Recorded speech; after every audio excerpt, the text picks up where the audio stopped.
landscape. It's okay.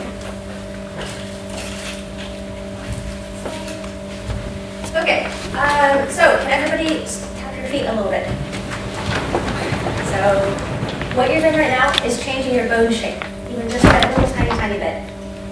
What I'd be looking at is how we can interpret these small changes in bone shape to see what people in different ancient societies were doing. So to use a recent example, I've been looking at lots of Olympic athletes. You can tell the difference between tennis players' arms. Their serving and forehand arm is going to be bigger and thicker and a slightly different shape than their backhand arm.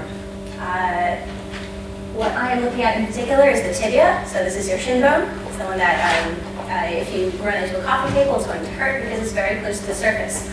This is a bone that it sits right in the median plane of the body when you're standing up. So it's going to be taking most of your body weight.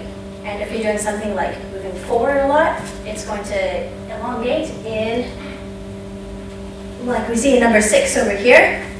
And if you're moving side to side a lot, then you're going to see that a shape more like number 4 over here. And so these can be seen in athletes, and these can also be seen in archaeological populations. These are actually images taken from 3D scans of tibias of people who lived in Sudan between 2000 and 1500 years ago. So what I found is that I'm looking at 2 groups. One are shepherds, so they're nomadic, they're moving across the desert, herding sheep and goats and sometimes cattle, and the others are agricultural, they're farming, they're performing lots of different behaviors. They're making pottery, they're making bread, they're sewing, they might be doing a little bit of herding too, we don't really know. That's archaeology. So I found that the pastoral groups, the shepherds, are much stronger in all dimensions. So they're much taller people, possibly because they're eating more meat. They are much stronger in bending strength and in torsional strength, which are 2 measures of they're bigger and they're stronger in scientific words. But also they have these really different shapes. So you can see that, especially numbers 5 and 6. Those are typical of people who are more active.